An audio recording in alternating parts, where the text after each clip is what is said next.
Lesson 11.5 is all about infinite geometric series. Now again, a geometric series is where you would add up all of your terms from a geometric sequence. So if we had, say, 8, then 4, then 2, then 1, so we're just reducing by a half each time, so we get 1/2, 1/4, 1/8, and continue on, cutting it up in a half time each time we change it, and then we added all those up.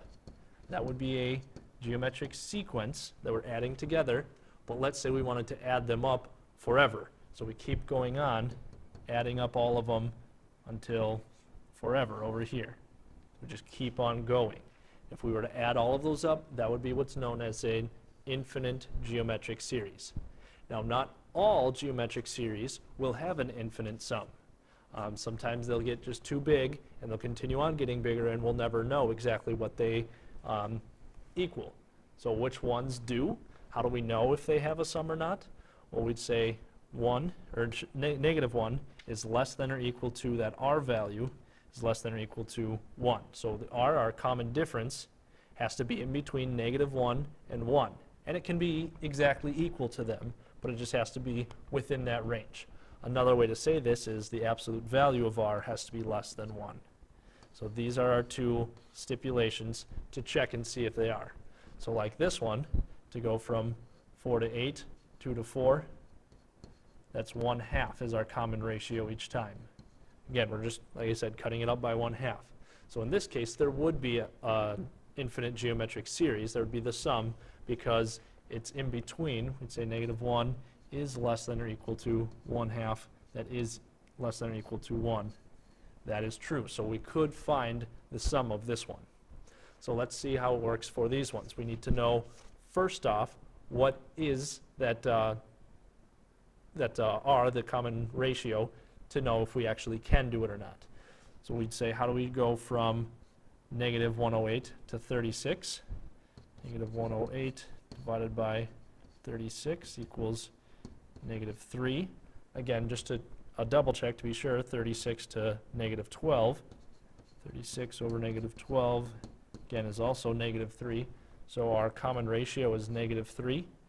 Negative 3 does not hit our stipulations. It's outside of that bounds. It's greater, or should I say less than negative 1 outside of our bounds. So this one does not have an infinite sum.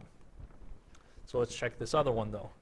To go from negative 3 over 2 to 3. So we'd say negative 3 over 2 divided by 3 equals 1/2. Oops, I mean negative 1/2. Same thing, if we had negative 3/8 over 3/4, negative 3/8 over 3/4, just to double check, that should be a negative there. Again, that's also negative 1/2. So that is our common ratio here, not common difference, common ratio, and that is within our stipulation. That is, negative 1/2 is in between negative 1 and 1, so this one does have an infinite sum. So how do we know how to find the infinite sum? Well, our formula then is our sum of all the infinite numbers, so the sum of an infinite amount of terms. So we'd say either s sub infinity, or you can just say s equals a sub 1 over 1 minus r. So it's just essentially the first part of our original geometric series. We just don't have the minus a sub 1 times r to the n. It's a lot simpler just to find the infinite series. So all we have to do then is plug in our values. So we know our a sub 1 is 3, so we'd say infinite sum is 3 over 1 minus r, and r is negative 1/2. So 1 minus 1/2 is going to be 3 over 3/2. So we'd say 3 over 1 times 2 over 3. And the 3's cancel out, so it's going to become 2 in the end. So this will sum to 2 in the end. If you add up these numbers continuously forever, the sum will come out to 2.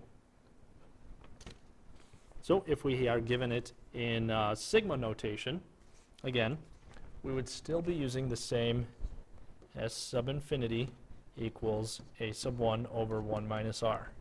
But we don't necessarily know what A sub 1 or R are in these cases. But if we are given any sigma notation value, and it goes from k equals 1 through infinity, and it has an equation with it a times b to the n minus 1. If it's given in this form, we would say that our a sub 1 is this value a right here, and that our r is this value b. Now all we have to do is plug those back into our equation. So we'd say, in this case, the infinite sum is, here's our a, here's our b. So we would say a, or 5 on top, over 1 minus r, which is not negative, but just 1/2. Technically, before we do this, we always want to check and make sure that this r value is it in between -1 and 1, and yes it is. So there is going to be a sum.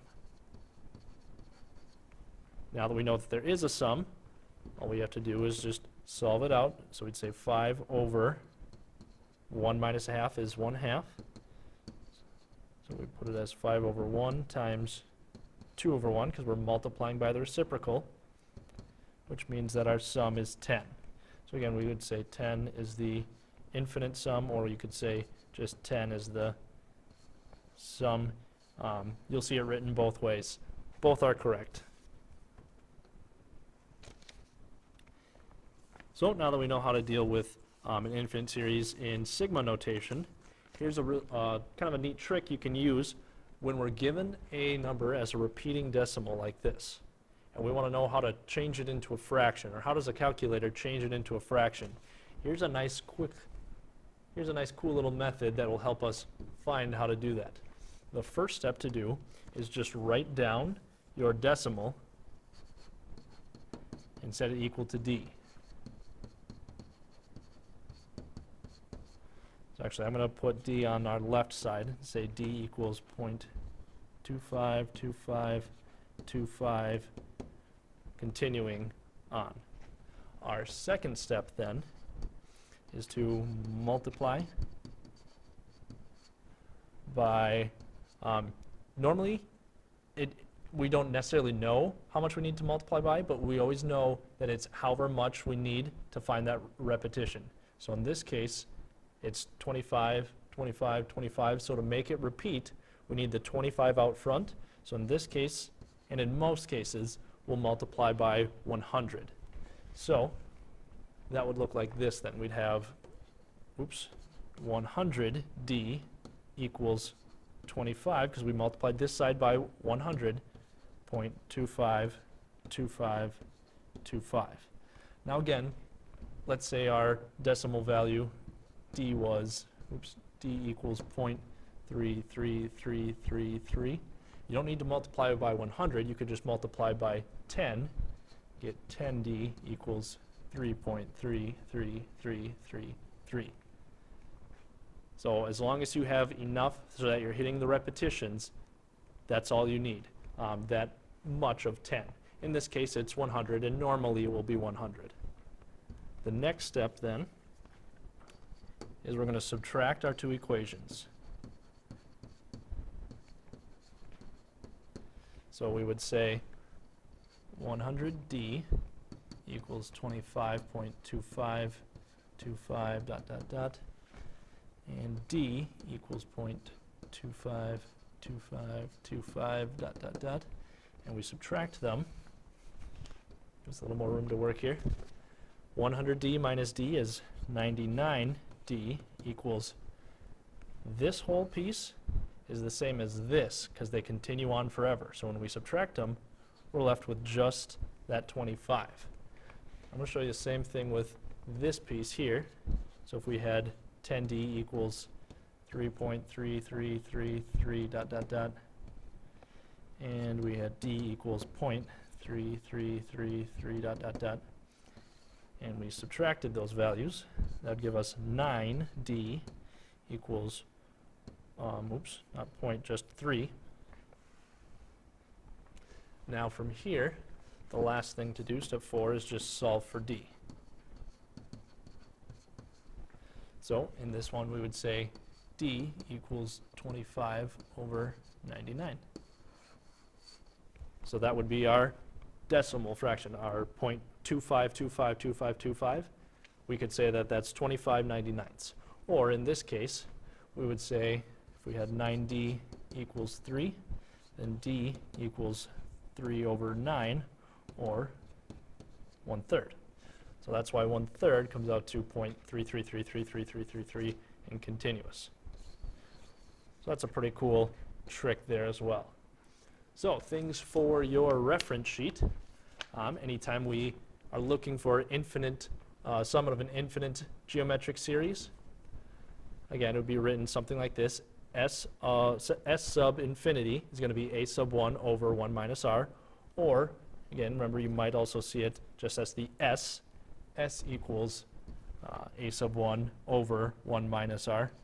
I prefer it as the s sub infinity, so you know where exactly you're coming from. And remember, it works only if -1 is less than or equal to r, which is less than or equal to 1. So our r value has to be in between -1 and 1. In sigma notation, if we are given an equation that looks like this a value is going to be our a sub 1, this b value is our r. As long as we check and make sure r is still in between -1 and 1, then we just take these two values and plug them in, and that would find our infinite series. And if we want to solve for fractions, we're given a decimal. Remember, the steps are write d equals the decimal value, multiply by 100, or whatever value of 10, so 100, 10, 1,000, 10,000, however much you need to find that repetition. Subtract your two equations, and then solve for d. Otherwise, stay golden.